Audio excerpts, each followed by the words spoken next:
Hello everyone, good afternoon. Welcome back to my channel. कैसे हैं आप सभी? मैं उम्मीद करती हूँ आप सभी बहुत अच्छे होंगे और आपकी प्रिपरेशन अच्छी चल रही होगी।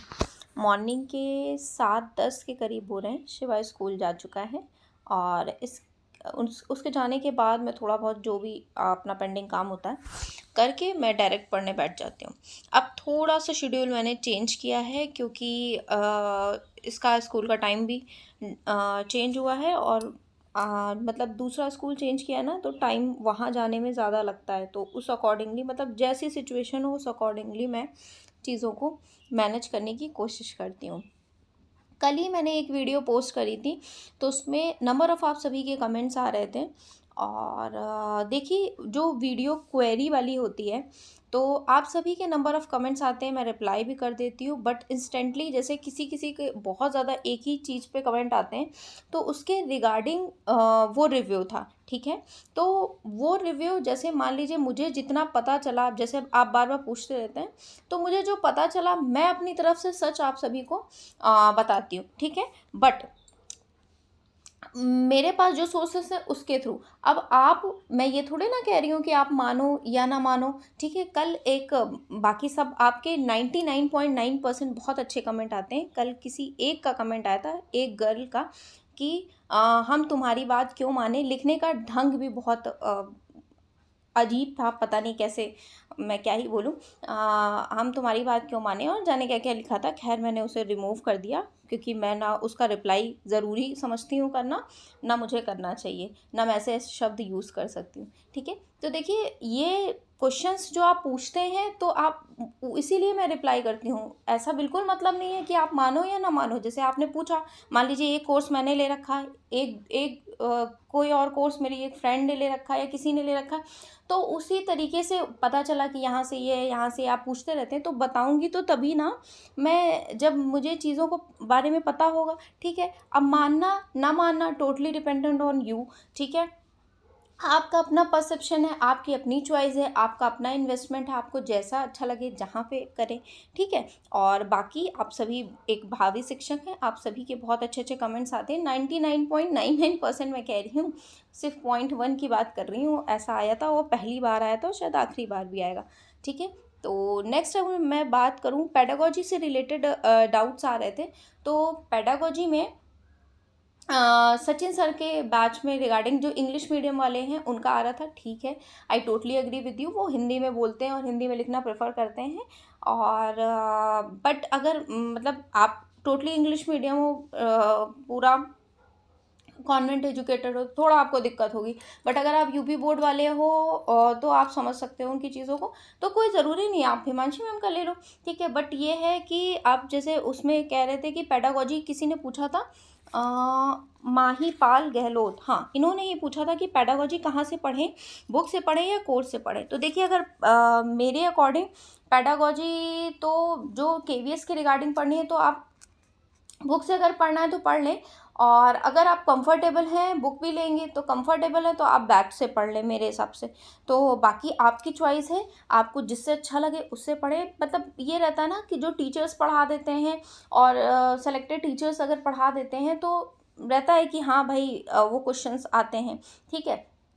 नेक्स्ट अगर बात करें से कि मेघा ने पूछा था, मेघा मिश्रा, इन्होंने पूछा था कि सचिन सर की बुक आपके पास है तो उसका रिव्यू अभी नहीं है, सर ने बोला था आएगी तो मैं प्रोवाइड करूँगा पीडीएफ, ठीक है। आएगी अगर तो मैं देखूँगी और फिर आपको मैं रिव्यू बताऊँगी। अभी सर ने प्रोवाइड ही नहीं करी है तो मेरे पास है नहीं, ठीक है। और हिमांशी ने पूछा था टीजीटी एसएसटी टीजीटी इंग्लिश और कॉमन सब्जेक्ट ये सब कहाँ से पढ़ें, पेडागोजी, ये सारी चीज़ें। तो देखिए, मैंने नंबर ऑफ़ टाइम वीडियोस एक दो वीडियो बना रखी, वहाँ से आप देख लीजिए, ठीक है। बाकी पेडागोजी के लिए आप कहीं से भी, मतलब किसी इस टीचर, देखिए अगर आप इंग्लिश मीडियम में टोटल इंग्लिश में समझते हैं तो let's learn by Himanshi ma'am, इनका करियर वेल है, इसमें से आप कर सकते हैं। बट इसमें थोड़ा सा ये है, ऑनेस्ट रिव्यू ये है, आप में से किसी ने लिया होगा तो लिया होगा, क्लासेस रेगुलर नहीं होती हैं, सिलेबस टाइम पे कंप्लीट नहीं हो पाता है, और ईवीएस और इंग्लिश का थोड़ा सा मतलब इशू लगता है, ठीक है। बाकी मैम यूनिट वाइज, जैसे हिमांशी मैम है वो यूनिट वाइज पढ़ाती हैं, इंग्लिश में ही लिखना ज़्यादा प्रेफर करती हैं और समझाना भी, ठीक है। तो और उसमें आपको लगेगा कि सब कुछ टाइम मतलब हो रहा है, बट ये रहता है कि लास्ट, मान लीजिए लास्ट टाइम तक ही सिलेबस होने में मतलब बहुत ज़्यादा इशू हो जाता है। और इसमें इनके कोर्स में क्या होता है सचिन सर के, में टाइम पे क्लासेस होती हैं, रेगुलर क्लासेस होती हैं, और हिंदी की भी प्रैक्टिस करवा रहे हैं कोर्स कंप्लीट करवा के, इंग्लिश वाली मैम भी प्रैक्टिस करवा रही हैं कोर्स कंप्लीट करवा के, ईवीएस भी अच्छी पढ़ाई जा रही है। और पेडागोजी का अगर इशू है तो आप इंग्लिश मीडियम वाले हैं, आपको नहीं समझ में आ रहा तो आप let's learn by Himanshi ma'am का ले लीजिए, या रोहित सर का, कौन से सर हैं वो, अध्ययन मंत्रा वाले सर रोहित वैद्वान सर हैं, उनका भी देख लीजिए, वो भी इंग्लिश में पढ़ाते हैं मेरे हिसाब से, बाइलिंगुअल ही पढ़ाते हैं। ठीक है, तो किसी भी टीचर का ले लीजिए, सभी अच्छा पढ़ाते हैं अपनी तरफ से, आपके ऊपर है कि आप कैसे पढ़ सकते हैं। ठीक है, और बुक से पढ़ना है तो आप बुक अध्ययन मंत्रा वाले सर की अभी आती है हर जगह, अमेजोन सब जगह मिल जाएगी आपको, रोहित वैद्वान सर की, तो वो बुक ले सकते हैं, उनकी बुक अच्छी है, बहुत सारे एस्पिरेंट ने रिव्यू दिया है। और पेडागोजी आप इसी तरह से या तो कोर्स ले लें या तो बुक से पढ़ लें। ठीक है, सचिन सर की अभी बुक आई नहीं है मार्केट में, मेरे हिसाब से नहीं आई, सर तो बोल रहे हैं कि अभी नहीं आई, अगर आ गई हो कहीं तो आप देख सकते हैं, बट अगेन वो हिंदी में ही होगी। नेक्स्ट जीके करंट अफेयर्स की बात बताएं तो करंट अफेयर्स के लिए आप नेक्स्ट एग्जाम फॉलो कर सकते हैं, अच्छा है, एक सेलेक्टेड टीचर है, उन्होंने भी उसी से फॉलो किया था और क्वेश्चंस फंस जाते हैं। रीजनिंग के लिए अरिहंत की रेड कलर की एक बुक आती है, आप उससे पढ़ लीजिए, बहुत गिने चुने चैप्टर्स होते हैं, कोडिंग डिकोडिंग है, और रैंकिंग है, ब्रेटलिरेशन है, डायरेक्शन टेस्ट है, ये सब 5 नंबर की आती है, अगर अभी भी आप करेंगे ना तो 3 क्वेश्चन 4 क्वेश्चन तक कर लेंगे। कंप्यूटर के लिए मेजर टॉपिक्स हैं, उसके लिए सेपरेट वीडियो में कंप्यूटर और मतलब टॉपिक्स क्या क्या हैं वो मैं बना दूंगी। बुक अगर बात करें तो एक लूसेंट की बुक आती है, आप उससे कवर कर सकते हैं कंप्यूटर की, 70-75 रुपए की आती है, बहुत महंगी भी नहीं आती है। और जो जीके वाला पार्ट होता है वो आप लूसेंट से कवर कर सकती हैं। ठीक है, ये मैंने आप सभी के रिप्लाई कर दिए। अब क्वेश्चंस की बारी आई, 2 दिन पहले का हो गया है ब्लॉग, तो समझ में नहीं आ रहा है मुझे कि क्वेश्चंस मैंने पूछे क्या थे, बट अपनी तरफ से मैं जो पहले पूछे गए हों वो बता दूं। वाइल्ड लाइफ प्रोटेक्शन एक्ट कब आया था? 1972 में। सबसे ज़्यादा नेशनल पार्क एमपी में है, 11 हैं।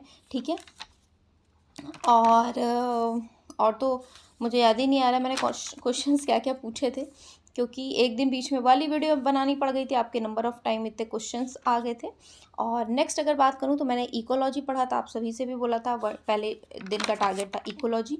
और ट्रॉपिक लेवल ये पढ़ा था मैंने ईवीएस में, और इसमें एनसीएफ 2005 ही थोड़ा सा पढ़ा था।